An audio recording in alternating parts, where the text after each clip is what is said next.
Now it's time to use our Gaussian naive bias. The way to do that is by just creating a variable that is called model, and now we are going to say here Gaussian MP. Okay, what's next?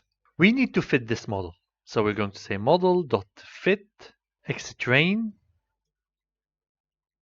and ytrain. What is model fit? And what is model here in any way? So model is a variable that will hold the object for Gaussian naive bias. So we are initializing that we would like an object of Gaussian naive bias. Next, we need to fit it. Do you remember when I showed you how we take data and we draw the Gaussian distribution? This is what fitting is. It is like you're preparing those Gaussian plots so that we can do some predictions. And you can think about it that this is training the data. This is why here we are passing the 80% data consisting of xtrain and ytrain.